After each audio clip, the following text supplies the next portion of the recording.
Cuando éramos invencibles narra a lo largo de diversos capítulos pasajes de nuestra historia de los que nos podemos sentir más que orgullosos. Y Grandes traidores a España es un libro que nos demuestra que a lo largo de los tiempos muchos personajes se han convertido en auténticos traidores.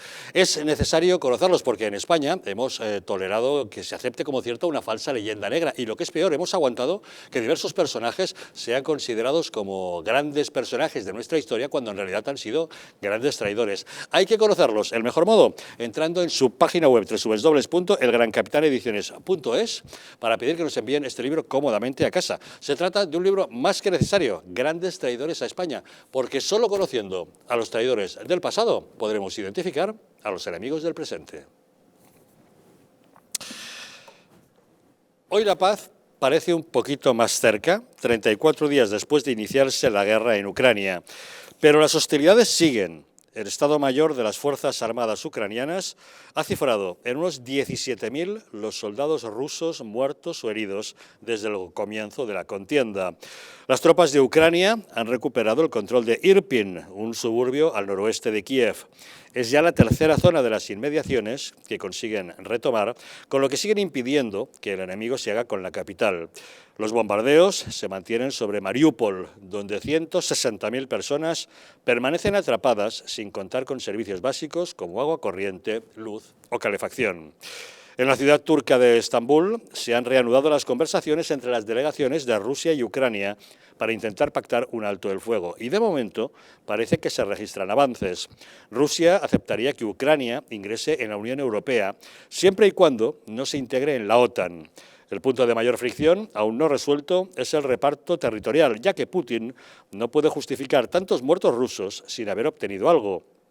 Uno de los mediadores que más están tratando de impulsar un acuerdo de paz es el multimillonario Roman Abramovich, que es uno de los oligarcas rusos sancionados por su relación con Putin, seguramente muy interesado en recuperar su fortuna. Asiste al encuentro tras haberse recuperado de los síntomas de envenenamiento que sufrió tras la anterior reunión. Como anfitrión de la cumbre, el presidente de Turquía, Tayyip Erdogan, ha mostrado máxima neutralidad, lo que ha facilitado las cosas.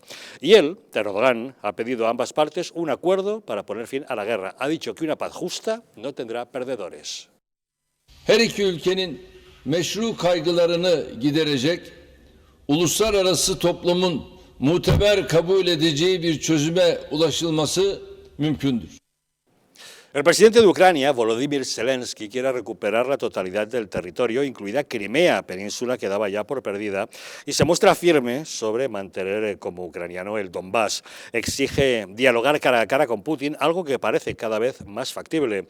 Ha llegado a aceptar que su país mantenga la neutralidad militar, que es lo que Rusia le exige, sin integrarse en la OTAN ni albergar bases extranjeras ni armamento nuclear, a cambio de que se retiren las tropas invasoras.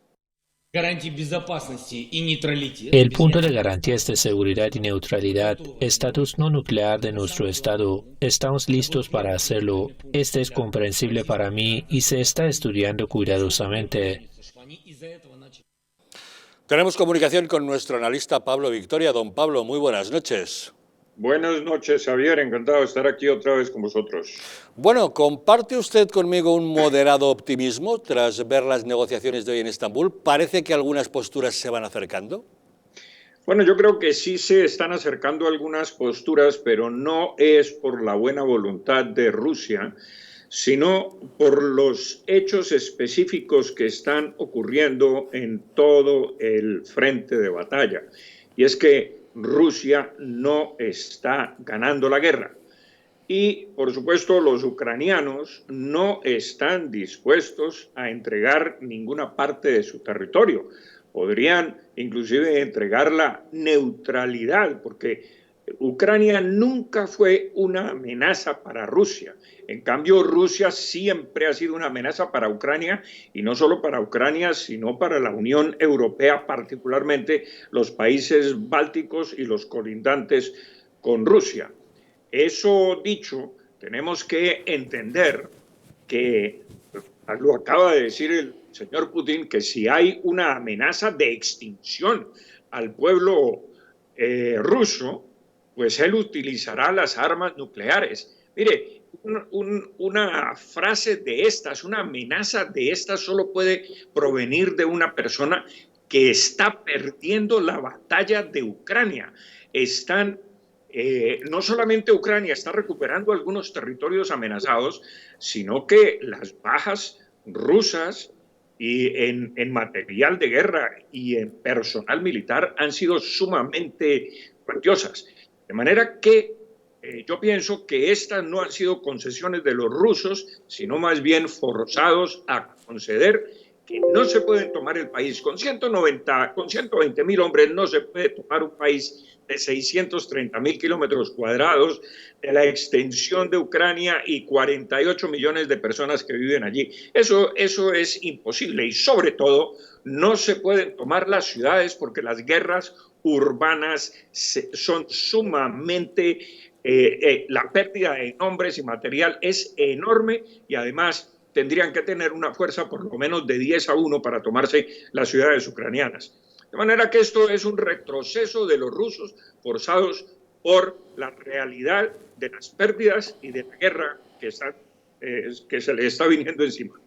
Es evidente que los rusos se han encontrado con una oposición mucho más férrea de la que imaginaban por parte del pueblo ucraniano.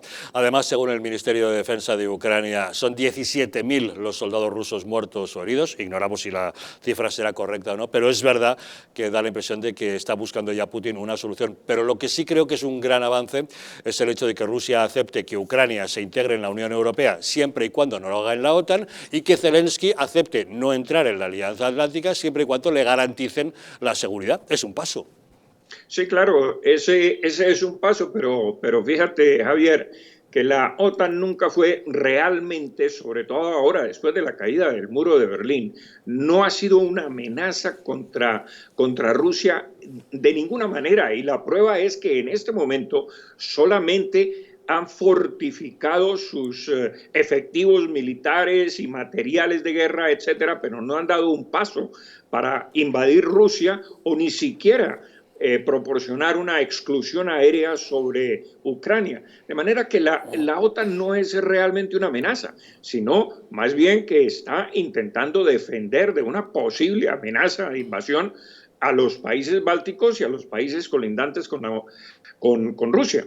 Entonces, esos son cuentos trasnochados de Rusia, entre otras cosas. Fíjate que el jefe de inteligencia rusa, que es ese señor Narishkin, ha dicho que el futuro de su país se decidirá en los próximos días y que se trata de una cuestión de soberanía. ¿De cuál soberanía y de cuál futuro de Rusia se está tratando? Si de lo que se trata es justamente de salvar el futuro de Ucrania, no de los rusos.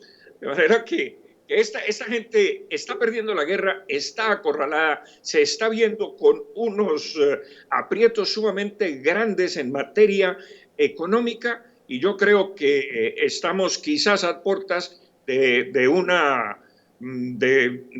convenio de paz, por lo menos, o de cese al fuego, por lo menos inicialmente. Pues parece que sí. Ahora queda el tema espinoso por negociar, teniendo en cuenta que Putin no puede volver a Rusia con las manos vacías, con el rabo entre las patas, pues tendrá que obtener algo. Y eso me imagino que será la discusión territorial. Si a lo mejor los ucranianos ya daban la Crimea por perdida, mientras mantengan el Donbass, a lo mejor ahí hay un equilibrio, pero algo tendrá que ganar Putin, ¿no? Algo tendrá que ganar y yo creo que va a ganar particularmente la neutralidad y el no ingreso de Ucrania a la OTAN. Y bueno, a lo mejor iba a ganar el envenenamiento de Abramovich o de Rustem, que era el representante de Ucrania, pero que como que eso tampoco lo consiguió del todo. Bueno, ellos niegan haber envenenado a nadie, pero vamos, hay mucha sospecha respecto a esas afecciones que sufrieron en la anterior ronda de conversaciones.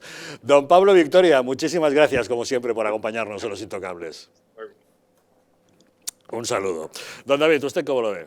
Pues que efectivamente Erdogan ha puesto muchísima voluntad en que se sentaran, bueno, ya se sentaron hace unos días sin grandes resultados, pero sí es verdad que, por un lado, Zelensky prácticamente está empezando a mostrar la bandera blanca. De hecho, las 4 condiciones en las que ya están en un preacuerdo son renuncia de Ucrania a la OTAN, eso ya está, y su neutralidad. La segunda condición, un cierto desarme ucraniano sin llegar a la completa desmilitarización. Tercero, ellos necesitan un tratado de garantías para Ucrania, de no agresión por parte de Rusia. Y cuarto, y esto, fíjate lo que ocurre siempre con las lenguas, el reconocimiento y protección oficial del ruso en territorio ucraniano. Eso parece que ya está sobre la mesa, pero aún así con eso el ministro de Exteriores de Rusia, Sergei Lavrov, ha dicho ayer mismo que tiene un optimismo moderado. Eso dice el ruso. Y por otra parte, el ucraniano Dmytro Kuleba también dice que, bueno, que lo que quiere Putin, ante todo, son las últimas dos condiciones: Crimea y el Donbass. Eso es lo que Putin va a estar reclamando hasta el último momento, y hasta que eso no se lo cedan, o por lo menos no proclamen el estatus de Crimea y el territorio de Donbass, que el Kremlin quiere que alcance la independencia para que sean anexionados a Rusia, pues ¿qué va a hacer? Lo que está haciendo en plan Adolf Hitler. Señoras y señores, Ucrania acusa a Rusia de deportar en autocares y sin su consentimiento miles de mujeres y niños a la isla de Sajalín, al oriente de Rusia, al desierto más desértico, deportaciones donde se obliga a subir autobuses a través de corredores que son humanitarios, los engañan y los suben a autobuses. Esto está pasando ahora mismo ante la desfachatez del mundo, y desde luego ahí preocupa muchísimo, porque ya hay 2.000 menores, y cito literalmente el titular de la prensa, que han sido raptados. Entonces, a la vez que se están violando unos derechos de los niños, ya no hablo de los militares ni de los contendientes, de los niños que están siendo raptados, ¿para qué? ¿Para qué? Es decir, ¿dónde se los llevan? Porque es que no hay ni rastro. La información, además, se verifica por parte de Rusia en una base de datos, pero, señoras y señores, que van a pasar a los delincuentes buscados de Rusia. Es decir, que estos pobres deportados que van a parar a Rusia se consideran por parte de Vladimir Putin delincuentes comunes y de los más buscados. Esto es una barbaridad. Las regiones de Yaroslavl y Riazán se están llenando de campamentos de refugiados, más de 1 millar de kilómetros al norte de Rusia. Todo esto está ocurriendo, y por favor, a la vez que se hagan las negociaciones geoestratégicas, yo pediría a la ONU, yo pediría a los cascos azules que por favor hicieran un rastreo de estos niños y de estas mujeres, que es lo más grave, aparte de los pactos geoestratégicos, que están muy bien y que acabe pronto la guerra, pero que están miles y miles de personas capturadas, desaparecidas y, como dice aquí, raptadas a día de hoy. Don Alfredo. David Felipe, pero ¿está la ONU? No, la ONU... No, es pregunta irónica, pero ¿sabemos algo de la ONU? La ONU... Ni está ni se le espera. Claro, por eso digo, que lo que te quiero decir es que, mira, no te voy a ir tan lejos, ¿vale? De toda la gente, ya policialmente hemos detectado como en España, o en el transcurso desde Ucrania hasta España, qué pena da, pero bueno, que se aproveche la gente de estas cosas, como muchas supuestas madres con hijos, en algunos casos vienen sin que sean sus hijos y vienen a recolocarse en familias que no son familias de adopción, sino que buscan otros intereses. Se ha detectado la última semana y ya no sabemos, a partir de entonces se está controlando mucho más este filtro, no todo lo que ha venido anteriormente porque es muy complicado hacerlo. Pero en los viajes, estos españoles que han ido, a raíz de declaraciones, testimonios y demás, han ido sacando cosas y han visto que muchas madres que venían con sus hijos no eran los supuestos hijos y venían a recolocarlos con según qué gente. Es decir, fíjate hasta qué extremo estamos llegando. Te hablo de España, ¿vale?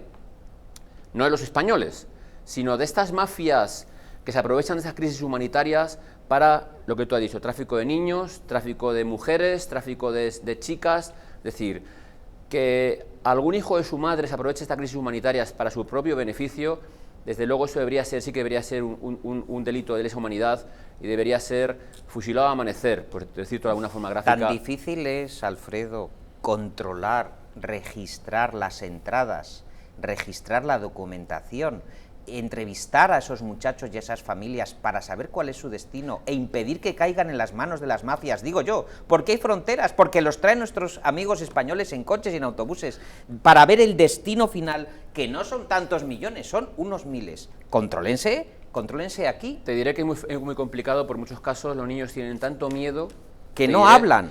No son capaces de decir su nombre, David Felipe. Es decir, tú fíjate hasta qué extremo llegan, que no niños pequeños, sino incluso chicas más mayores, del shock que tienen, de todo lo que han visto allí, no son capaces ni de decir su nombre, me dicen los compañeros que en algunos casos le entrevistan a su llegada a España, ¿vale? Pero bueno, voy a llegar, eso es por desgracia una de las desgracias de la crisis humanitaria, de una guerra como es esta, en la cual estamos. Yo llevo unos días preguntándome que en algún día acabará la guerra, algún día acabará esta invasión de Rusia con Ucrania. Y cuando quieran volver los ciudadanos ucranianos a su país, ¿dónde van a residir? ¿Dónde van a vivir? Si no hay una casa en pie. Es decir, ¿quién va a acoger o qué van a hacer o qué medida social se va a hacer para que esa gente pueda residir de nuevo en sus casas? Porque muchos no querrán volver, pero otros muchos querrán ir a su casa, pues han dejado todo allí en su casa, a ver lo que queda, a ver lo que deja de haber o deja de estar. Y esto nadie lo está contemplando, es decir, vemos como día tras día pasa. Ahora, fíjate, ayer el alcalde de Mariupol pidió, por favor, que todo el mundo se marchase a Mariupol porque no van a dejar... piedra sobre piedra. Piedra sobre piedra en Mariupol, y que evidentemente, mirando por sus ciudadanos, sabéis aquel alcalde que salió, pues fue un poco como Rey Arturo defendiendo a su gente y ha dicho que por favor se vaya todo el mundo, que no va a quedar... Que es En boxeador. Mariupol están haciendo lo mismo que hicieron en Grozny, en Chechenia, y en Alepo, en Siria, que es masacrarlo a base de bombas hasta dejarlo reducido a cero. Están haciendo eso en Mariupol. Pero es a lo que voy, Javier. Entonces, sí que es cierto, bueno, la ayuda, las medidas mundiales contra Rusia, pues pueden llevar su tal, pueden tener su cual. Cuando hablamos Tendrán su peso, sin duda. Cuando claro. hablan de entre 20.000 y 100.000 millones de euros que puede tener Putin de patrimonio. Es decir, a este hombre le da igual, le importa algo estas medidas económicas o fiscales. Que pase hambre el pueblo ruso, supongo que a él le importa poco, ¿no? Por eso, a lo que digo, que estos días sí que la gente discernía entre lo que hace Putin y lo que hace el pueblo ruso. Es decir, el pueblo ruso está encarcelando a sus ciudadanos que piden simplemente no a la guerra. Es decir, no es que hagan... los están echando gases lacrimógenos, los echando bombas de dispersión acústica. Es decir, a su gente que pide no a la guerra. Es decir, ¿eso es... ¿Alguien puede decir que es un país democrático? ¿Eso es alguien que puede decir que evidentemente respetan los derechos humanos? No. Y sin embargo vemos de perfil, como allí no nos toca, pero claro, está a 3 horas de vuelo de España, Javier. Es decir, que es que no está tan lejos como podía estar Asia, África o cualquier otra cosa. Y seguimos dejando día a día. Ya día 28 me parece que es de guerra y ahí seguimos viendo como tal. Ahora se centra en el Donbass y en el tal. Este hombre, Zelensky, yo siempre he dicho que siendo un tío millonario como dicen que es y que persista al frente de su país, es digno de elogio. Es decir, es un hombre que lleva 2 años, 3 años en el poder, me parece, y que es digno de elogio. Y que lo que está haciendo es es aglutinar a su pueblo en contra de un invasor como debería ser. Vemos voces discordantes en todo el mundo, sobre todo en España, como como Merlovich, por ejemplo, ¿no? Un amigo en un grupo que tenemos, en el cual se ha empeñado en defender el gobierno de Putin. No sé qué le estará pagando, no sé con qué subvención estará dando, pero para llegar a defender a esta gente. Da igual. O sea, es un país que ha invadido otro y estamos sacando gente sí o sí, sistemáticamente, punto. Yo no puedo, evidentemente, pedir medidas económicas o fiscales contra Rusia, pero algo debería hacerse. Ahora vemos que han incrementado, fíjate, anoche oía cómo se han incrementado el traslado de gas ruso, ha incrementado las divisas que entran por mediación del gas ruso. ¿Cómo es esto, entonces? ¿De qué estamos hablando?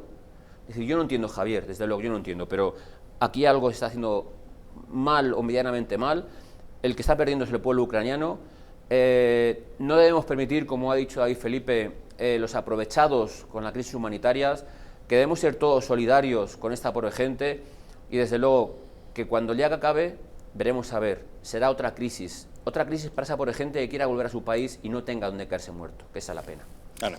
La crisis humanitaria evidente está ahí. Ya lo que comentaba sobre los niños, cuando fue la guerra siria, en la entrada a Europa se perdieron 10.000 niños. 10.000 niños que, y esto por organismos europeos, que no sabemos dónde están. Entonces es terrible y es denunciable. Ahora, sobre el tema de... ¿Cómo se pueden perder 10.000 niños en el siglo XXI con las tecnologías, los teléfonos, los equipos de la Interpol y la madre que paría Panete? 10.000 niños. Es una aberración, es una aberración. Total. Y de colaboración internacional, una mierda. Porque es una vergüenza que haya niños que se pierdan, que acaben en tráfico de órganos, que acaben secuestrados, que acaben prostituidos, que está todo lleno de gentuza que los fuerza, que los secuestra y los mata. Entonces, ¿dónde están las nuevas tecnologías en el año 2022? Entiendo que justamente cuando es una crisis humanitaria, en el caso de Ucrania, además, en el caso de Siria fue mucho más difícil porque las fronteras se cerraron. En el caso de Ucrania ha sido, venga, abrimos. Pero que es que están las recorriendo puertas, Europa, Ana. Claro, pero abren sin ningún, y muchas personas supongo, entiendo que sin documentación ni nada que aportar, y esto es una responsabilidad nuestra de decir, no, que vengan con documentación. Por ejemplo, los orfanatos no están dejando sacar a los niños porque no quieren que acaben, tienen la patria potestad y no saben muy bien dónde van a quedar y entonces no les dejan salir desde allí, y desde aquí muchas asociaciones están, bueno, pues intentando ayudar, socorrer. Yo también he intentado pues saber qué está pasando. Ucrania es un país de granjas para lo que se llama la maternidad subrogada y no es de los países más seguros para ambas partes. Por eso yo lo llamo granjas. ¿Qué pasa con esas madres gestantes? ¿Dónde están? ¿Qué va a pasar con esos niños? Que ya los están teniendo en la guerra. Los están teniendo en una situación de guerra. Es muy, muy, muy complicado. Me alegro que tengamos esa posición humanitaria, humanista, hacia los ucranianos, que ojalá los tengamos en otros momentos, en otras partes del mundo, como fue en Siria, y aquí nos reíamos con la pancarta del ayuntamiento con Refugees Welcome, ¿no? Pues ahora parece ser que como son más parecidos a nosotros no nos molestan tanto, pero es una guerra. Respecto a las palabras de Erdogan, otro que tiene unas posiciones democráticas ciertamente muy cuestionables, autocráticas como el señor Putin, me llama mucho la atención que ha dicho que ambas partes tienen posiciones legítimas. ¿Cómo que posiciones legítimas? No, ambas partes no tienen posiciones legítimas. Partimos de un país que está invadiendo a otro. Luego, la legitimidad del invasor no es una posición legítima. Erdogan ha tenido que hacer de interlocutor en estas conversaciones, de anfitrión, claro, para forzar a que alcancen un acuerdo. Claro, me imagino que no tiene más remedio que mostrar esa neutralidad poniéndoles en un plano Bueno, de pero igualdad. no la tiene, porque Ya. Turquía está en una posición, ha intentado infinidad de veces entrar a la Unión Europea y, bueno, sus estándares democráticos tenga usted en cuenta que en la coinciden. anterior ronda de conversaciones se producía en Bielorrusia, Claro. que era claramente prorrusa. Prorrusa. Entonces, el haberse llevado las conversaciones a Estambul, Sí, a pero Turquía, ahí era va. en búsqueda justamente de Ahí va. Claro. Entonces, como ha intentado varias veces y efectivamente no cumple con los valores democráticos, es muy difícil, aunque Estados Unidos siempre está forzando a la Unión Europea que la entrada de Turquía, pues, y ahora, en los últimos años, las posiciones políticas y geopolíticas de Turquía se estaban acercando mucho a Rusia y por eso han aceptado que sea en Turquía y por eso esas declaraciones. Por lo tanto, también es un poco muy cercano, no tanto a lo de Bielorrusia, pero no deja de ser. Al final, espero, efectivamente, lo mismo que sea Ucrania como la Suiza cercana a Rusia, pero que no se pierdan esas dos provincias del Donbass, porque se perdería, justamente cerraría Ucrania la salida al mar, que es un poco lo que quiere, pero no será. Ya perdieron Crimea, aunque Crimea tiene una larga trayectoria rusa, y que se acepte. Bueno, efectivamente, el mismo Zelensky, su lengua materna es el ruso, o sea que hay varias provincias dentro de Ucrania en que las dos lenguas se hablan indistintamente. La mezcla es enorme. Acuérdese sí. usted de la productora aquella que salió en la televisión rusa con el cartel de Paren la guerra, que luego cuando ya la pusieron en libertad tras detenerla reconoció que era de padre ruso y de madre ucraniana. Claro, o sea que hay decir, mucha y que ella hablaba los dos idiomas y que consideraba que eran dos países de su familia, que no podían estar en guerra, ¿no? No, de hecho, la gran, el concepto de nación que tiene Putin, el país eslavo, incluye tanto a Ucrania como Bielorrusia, y han formado parte de ello cuando era la auténtica Unión Soviética. Es un nostálgico del esplendor de la Unión Soviética. Del momento zarista y de la... Y quiere recuperar la Unión Soviética como del comunismo con la Unión Soviética. Y del zarismo, porque el antiguo imperio soviético estaba dentro, incluido. Tiene lo peor de todos los regímenes, tiene lo peor. El nepotismo, y la autocracia, no hay libertad ni de expresión. Está quedando demostrado que no.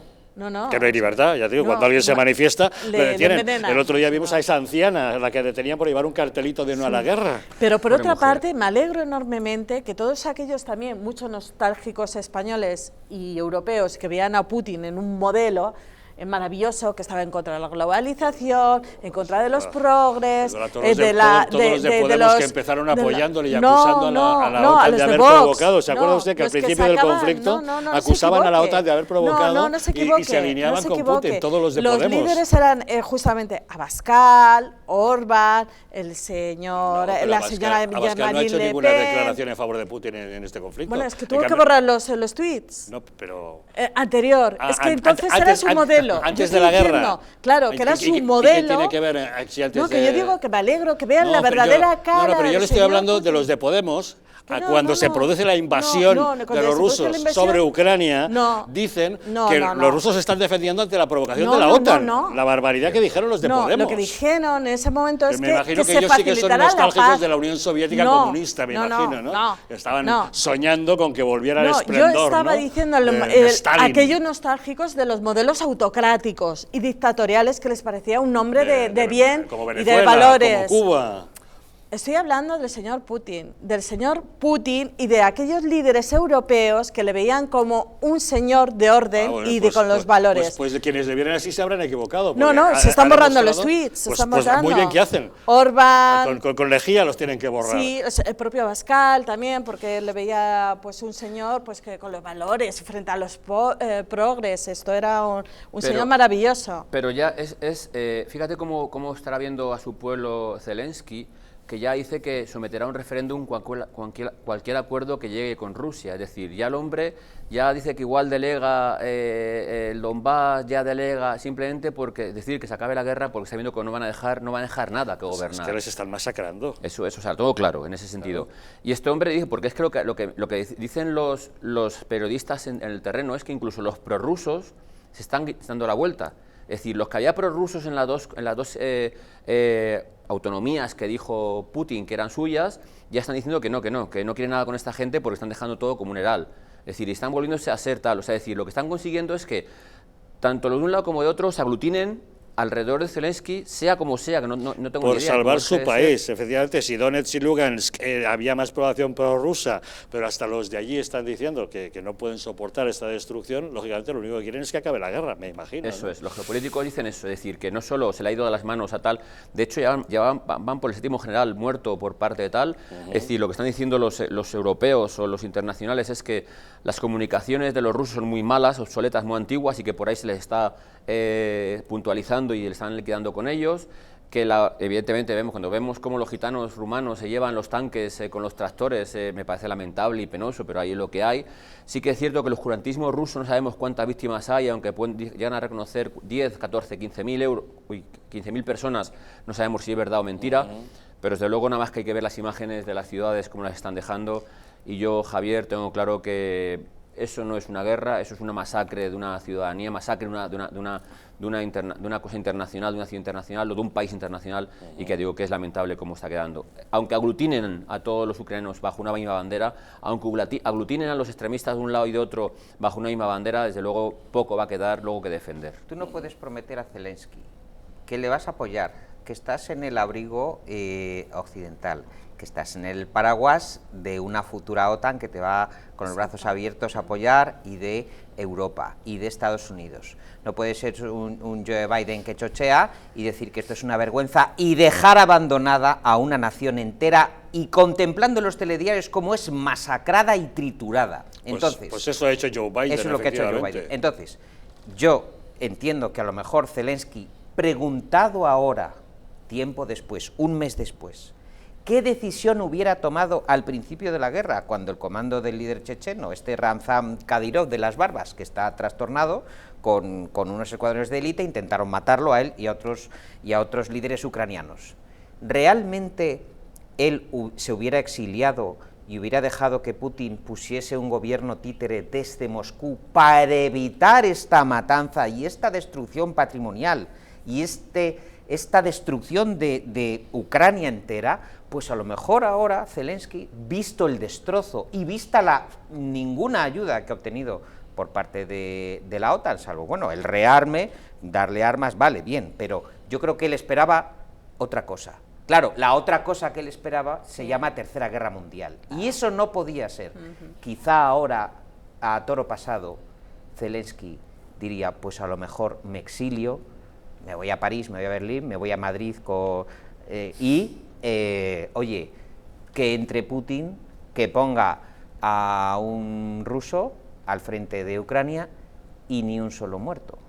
Eso hubiera sido una solución. Desde luego, el que ha salido ganando ha sido Estados Unidos. Ahora nos con vende su gas, claro. 5 veces más caro. Sí. Europa, después sale la pandemia, una nueva crisis. Y produce armas. Y a producir todavía más armas, claro. Y nuestra economía resentida. Claro. Desde luego, maravillosamente bien. Y fuera del territorio americano, como siempre, donde nos toca es en territorio europeo. Bueno, nadie puede salir beneficiado de una guerra como esta, y lo único que deseamos es que acabe lo antes posible. A la hora de hacernos preguntas es: ¿en qué sale beneficiado España después de la decisión de Pedro Sánchez de ceder el Sáhara Occidental a Marruecos? Y la gente pensó, bueno, pues que Marruecos controlará el flujo de la inmigración ilegal. Entonces, ¿por qué este pasado fin de semana se ha producido récord histórico en llegada de cayucos? Ha sido el fin de semana con más movimiento de entrada de inmigrantes ilegales en Canarias durante todo el mes de marzo. En fin, vamos a hacer una pequeña pausa y tratamos de entenderlo.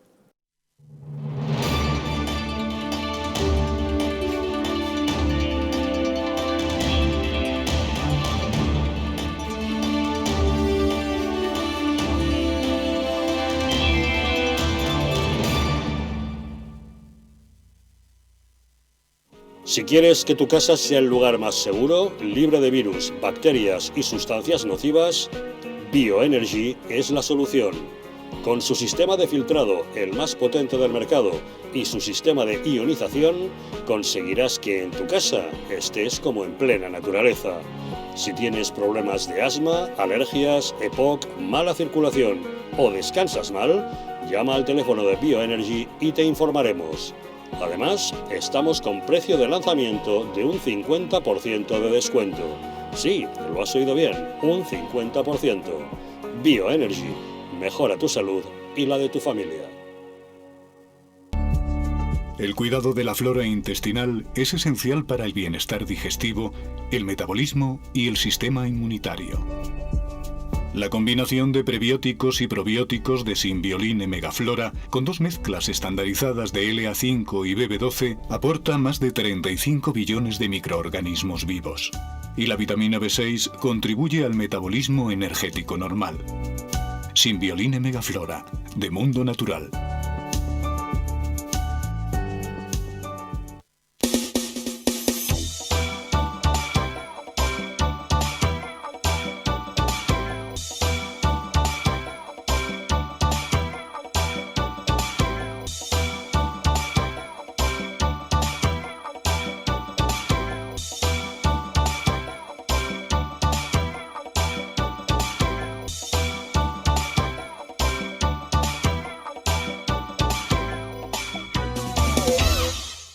¿Sabías que en España hay 30.000 muertes por infarto cada año? ¿Sabías que después de un infarto, cada minuto transcurrido disminuye las posibilidades de sobrevivir un 10%?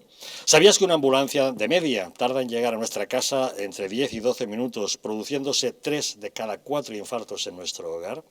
Nace en España el proyecto Protege tu Vida con el objetivo de salvar más de 7.000 vidas al año. Ahora, salvar tu vida depende de ti. Crea en tu hogar un espacio cardioprotegido con el mejor desfibrilador y de fácil uso. ¿Qué precio le pones a tu vida?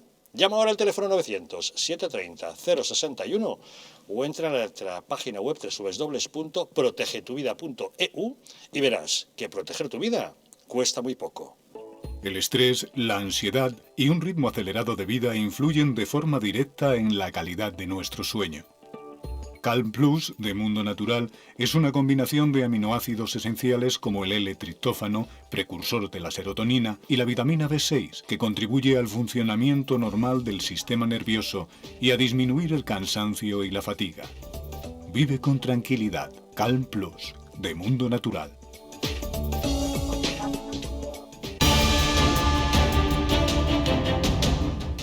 ¿Estamos en un auténtico Estado democrático o estamos en una partitocracia? Porque este programa se hace para ustedes. La ciudadanía está quedando atónita a lo que estamos viendo. Vamos a ver cosas que nunca se imaginarían. Lo que ha pasado en España demuestra que Falconetti no es tonto. Que la democracia, ¿qué es lo que es, amigos? El imperio de la ley. Esta izquierda rancia lo que quieren es exterminar todo aquello que no piensan exactamente igual. El castigo va a ser terrible para todos los partidos. Recuerden que no les engañen, porque la verdadera libertad consiste en estar bien informados.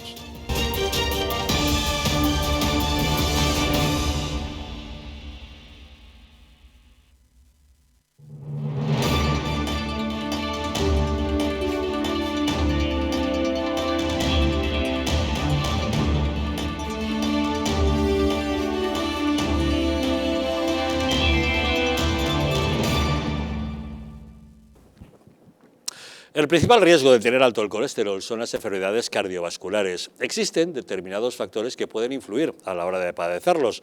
Uno es nuestra edad o nuestra forma de vida, contra que poco podemos hacer.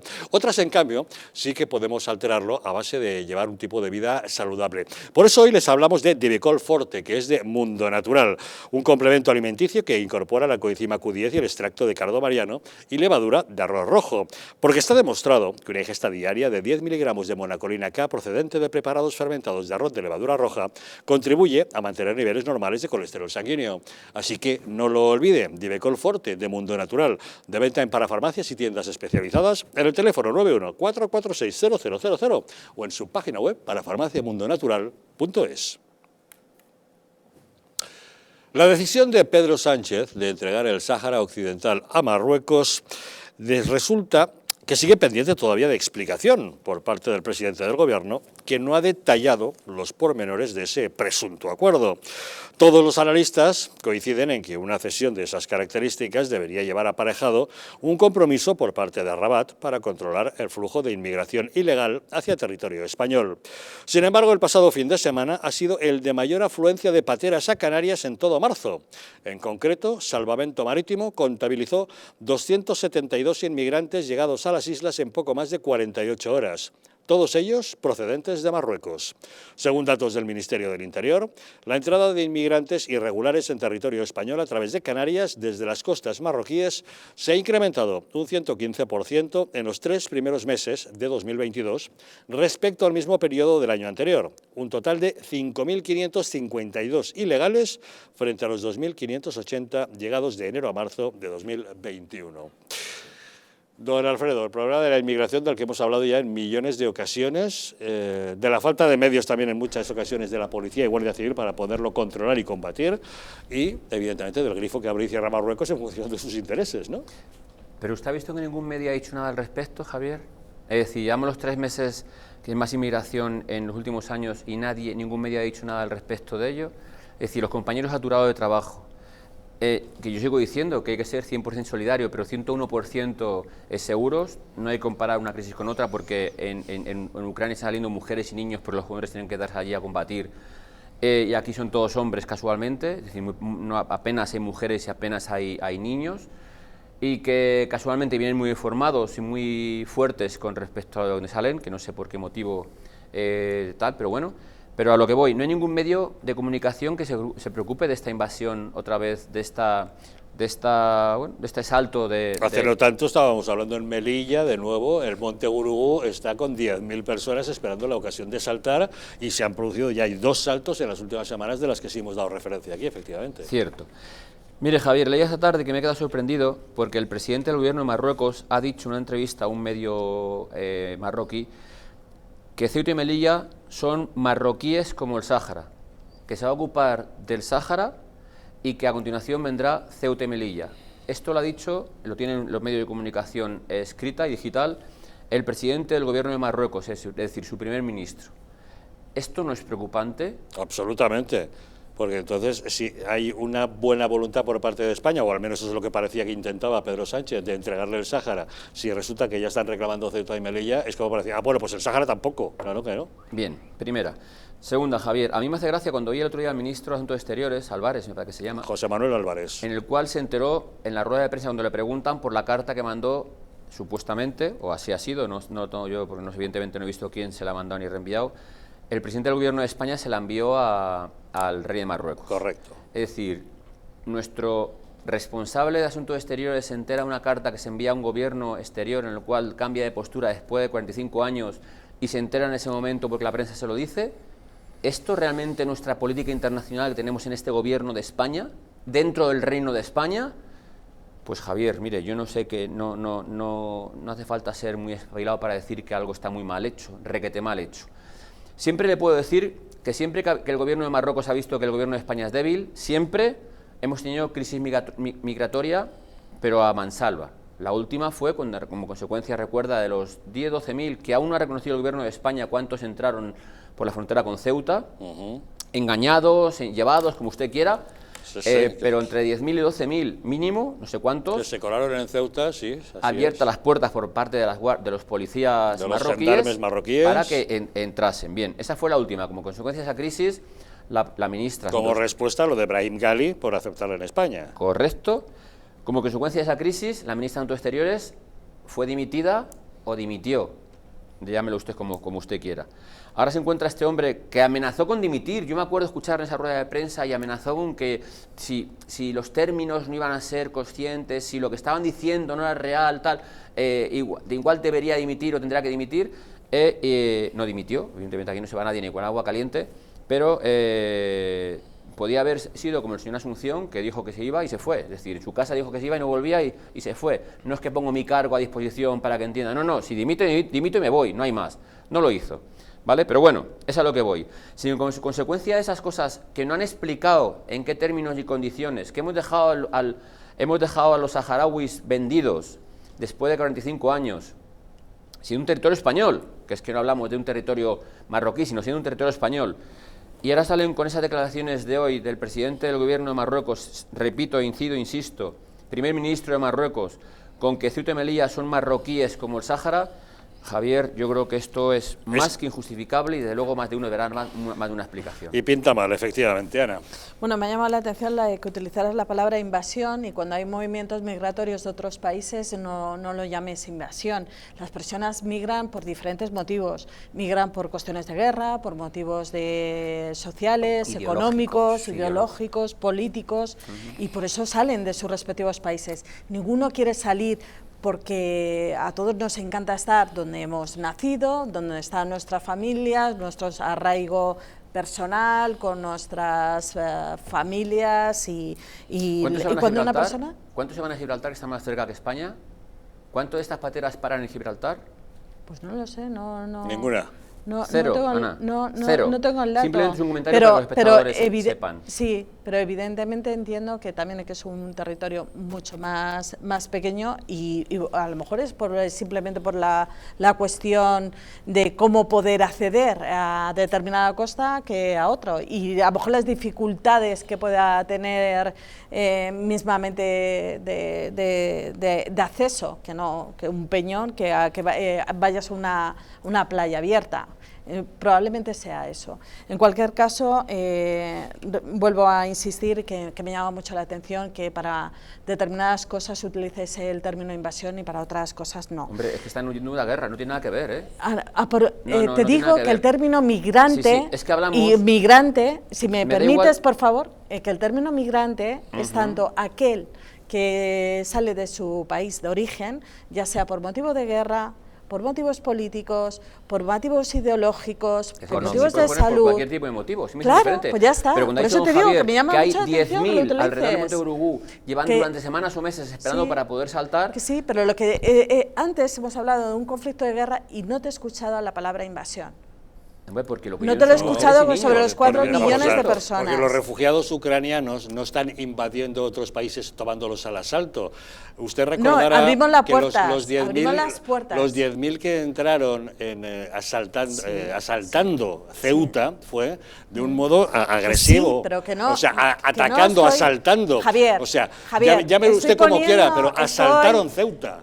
Igual poniendo, que los que hace unas semanas asaltaron la valla de Melilla, con sistemas agresivos, atacando a la policía, con garfios para atacar. Que usted ha puesto el debate de las pateras, que no estamos hablando de la valla. No, pero él se ha referido al asalto al referirse a los de Ceuta, no a las pateras que llegan a Canarias. No matice sus palabras. Estamos hablando en un momento. Usted matice el mismo. Usted estaba haciendo alusión a la llegada de esas pateras y él ha dicho el momento de invasión.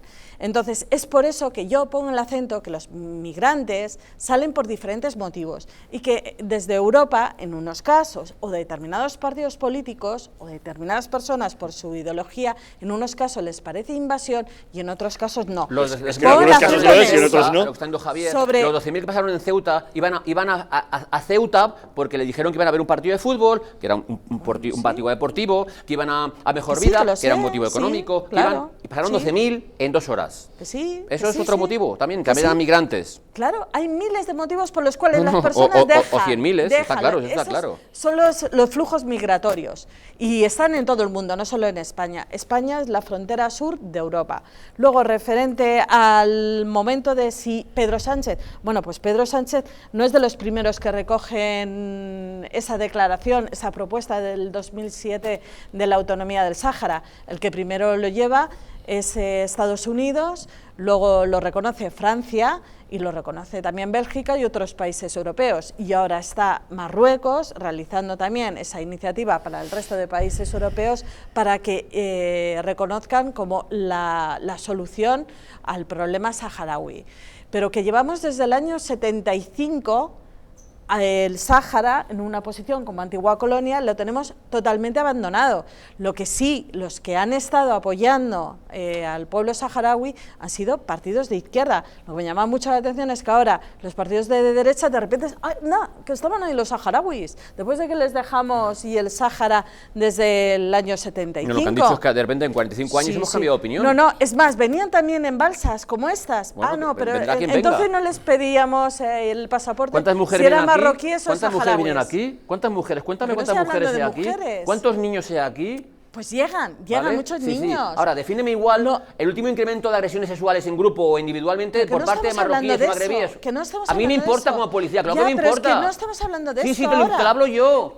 Porque la educación que hay. Venga, ya estamos. Mira, hombre, marca los debates. Estamos hablando del Sáhara. Es que es una consecuencia, es un efecto colateral. Que me gustaría saber si en algún momento, cuando esos migrantes venían, si les pedían el pasaporte de ¿son marroquíes o son saharauis? No, que vienen de la misma zona de África. Son africanos que vienen ahora a entrar en nuestras fronteras. Es lo que dice Javier. Últimamente, antes venían de Mali, de Argelia, de Guinea. Últimamente son marroquíes, mayormente. Del Sáhara. Marroquíes. Del Marroquíes Sáhara. es de Marruecos, no del Sáhara. Del Marroquíes Sáhara, son de Marruecos. toda la zona que se... Hombre, claro, si digo de el África, Sareb, vienen de toda África. No, de toda el África Sareb, vienen. que es parte del Sáhara, con Sí, sí. Argelia, No, Nigeria. estos últimos flujos migratorios que están entrando, Sí, lo que ha sí, dicho sí. Javier, es que son mayormente, lo que dicen los compañeros, mayormente marroquíes. Ya no hay otras nacionalidades como venían anteriormente hasta hace unos meses, Sí, sí. sino que casualmente, sí, no sé sí. por qué motivo ni la causa, Sí. el 90% de la gente que viene son marroquíes. Ya no hay de Mali, ya no vienen subsaharianos, ya vienen mayormente marroquíes. No sé la causa ni la razón, pero que de repente estos últimos mayormente son marroquíes. No sé ¿Puedo la dar causa. un dato, Sí. un No dato faltaría muy más. rápido? A ver, datos. Para datos. que veáis que ya los alauitas ya están haciendo movimientos. Esto A es ver. una nota de ahora mismo, vamos, de 25 minutos. hace nada. La agencia MAP, la Agencia Estatal de Marruecos, Agence Marocaine de Presse, que lo titulan en francés, ha emitido una nota que coincide con lo que acaba de decir Javier de los dos cayucos que recalaron en el muelle de Gran Canaria y tal y Fuerteventura. Dice: las autoridades marroquíes detuvieron entre el viernes y el sábado, los marroquíes a 236 inmigrantes en varios operativos policiales en las provincias de Tarfaya y El Alauín, la principal ciudad del Sáhara Occidental, y estos servicios de seguridad marroquíes han intensificado ahora, que es la primera nota de prensa que saca oficialmente el rey de Marruecos, las operaciones para controlar los intentos de inmigración ilegal en la región. Es decir, que allí... Pues David Felipe, eso quiere decir que nos están viendo en este momento en Marruecos y han dicho, ahí va, que se han dado cuenta y de inmediato han publicado la nota. Exactamente. Por eso la he leído. Que para se han que dado lo sepa todo el cuenta mundo. de que resulta que entran más inmigrantes ilegales en Canarias desde que se hizo el anuncio de que nos van a entregar el Sáhara. Decir oficialmente que el acuerdo Pero- está empezando a funcionar. Pero porque acaban de emitir hace 25 Eso. minutos, también te lo digo, una nota pidiendo a la Comisión Europea y al resto de países europeos que no solo sean pidiendo que después de Estados Unidos, de Francia, Países Bajos y España, ponen literalmente, que el resto de los países europeos se sumen a esa iniciativa de autonomía para el Sáhara. Y de ahí tienen que dar la buena voluntad, porque no es porque sea España, es que es la frontera sur de Europa. Sí, sí, sí, sí. Ya está, Es entonces así. no es solo por España, es que no va a hacer una petición a Europa Pues- violentando la frontera sur. Y luego dio Javier una clave de las minas de fosfatos, que eso no se está estudiando con profundidad. Sí. Fosbucra. Fosbucra, muy importante. Sí. Y no solo las minas de fosfato Eso de es. Fosbucra, también las abuelas de Canarias, que como sabéis son esas protuberancias submarinas, esas montañas submarinas, que son el mayor centro de tierras raras y metales necesarios para las nuevas tecnologías que existen, que en gran parte están situados en aguas territoriales canarias, salvo una de ellas, la más importante, que está en aguas en disputa internacional, que Marruecos quiere ocupar a través de hacerse con las aguas del Sáhara, justamente, y que España está reclamando también, pero no hay resolución todavía de Naciones Unidas acerca de la ampliación de nuestra plataforma continental, es decir, de nuestras 200 millas, pasarlas a 350 millas y podernos hacer con eso. Y eso es lo que está en disputa, la mayor riqueza del mundo en cuanto a los Por metales eso- necesarios para la fabricación de microchips. Por eso Estados Unidos reconoció al Sáhara como una autonomía marroquí antes de que se fuera la administración del señor Trump. Donald Trump, Y ahora también, y desde hace un día... Joe Biden hace lo mismo. Hombre, por lo también menos es un Marruecos país, Ma- país que su política sigue- exterior la mantiene, mande quien mande, mande no que como mande. España. Pero porque la tienen en las grandes empresas, no es eso, las grandes empresas. Y luego, efectivamente, Marruecos ha sido el primer país árabe que ha reconocido también la capitalidad de No, Jerusalén. ha sido el quinto. Bueno, Donald sí, Trump consiguió siguió. que primero 4 países, entre ellos Arabia, Egipto, sí, y el ya. quinto, que Era fuera Marruecos, cierto. reconociesen la capitalidad de Jerusalén y restablecieran relaciones diplomáticas con Exacto. Israel. Y esto Es se lo ha decir, devuelto. Donald Trump ha demostrado ser el pacificador, es el único presidente de los Estados Unidos que no ha tenido una guerra, sino que al contrario, ha conseguido pacificar Oriente Medio gracias a sus gestiones. Pero Por lo cual celebro que usted empresarial. lo recuerde y le reivindique en ese papel. Claro, pero es que ahora mismo Tel Aviv acaba de anunciar también que reconocen y que le parece un magnífico acuerdo de que el Sahara sea una autonomía. Todo está ocurriendo ahora mismo. Nos sí. tiene que estar viendo el mundo entero y están tomando decisiones de política exterior a medida que nos van escuchando. Entonces, que aquí nos documentamos como Dios perfectamente, manda, venimos con los deberes hechos. Pero sí que es penoso que tengamos eso, todo el mundo habla de tierras raras, todo el mundo que es el futuro, todo el mundo que es, y no nos preocupemos de lo nuestro. Yo, el otro día cuando leí el acuerdo que hizo este gobierno de Pedro Sánchez con la prohibición, a ver cómo es, la prohibición de gestionar hidrocarburos, no me equivoco, era en el cual evidentemente dice que tenemos las mayores minas del mundo de litio en España, y sin embargo vamos a buscarlo a otro lado para no sacarlo de España.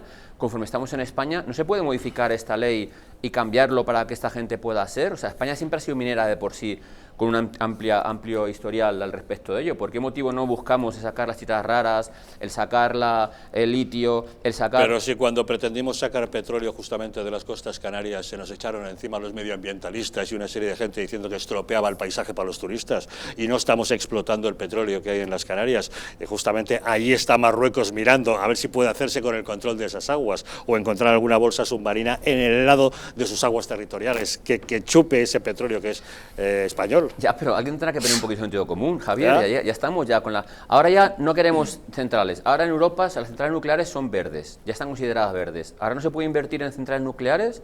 Cuando dijo el otro día el señor Macron, que lo explicó muy bien, en el cual todo el mundo está pagando y ellos están vendiendo clase de energía porque tal... ¿Pero por qué no se hace igualmente? ¿Por qué no se mira un estudio de ello? ¿Por qué no se...? Porque no lleva tiempo. Porque la izquierda en España se niega.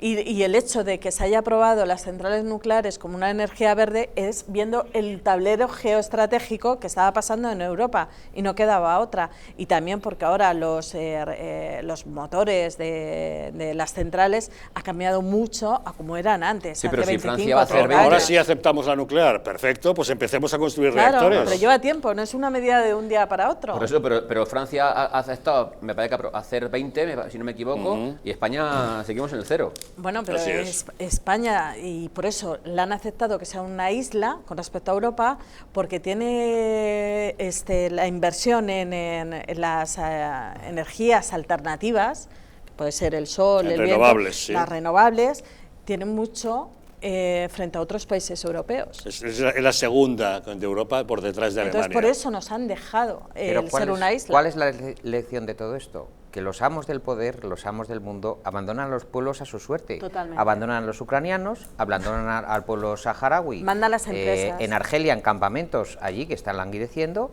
y manda las empresas. Manda las élites del poder que decía Charles Wright Mills, los grandes conglomerados y el maridaje que hay entre las grandes corporaciones internacionales y los distintos gobiernos, que son los que aportan el dinero y la fiscalidad a todos los gobernantes planetarios. Y esa es la verdad. Y los pueblos del mundo son los que siguen perdiendo.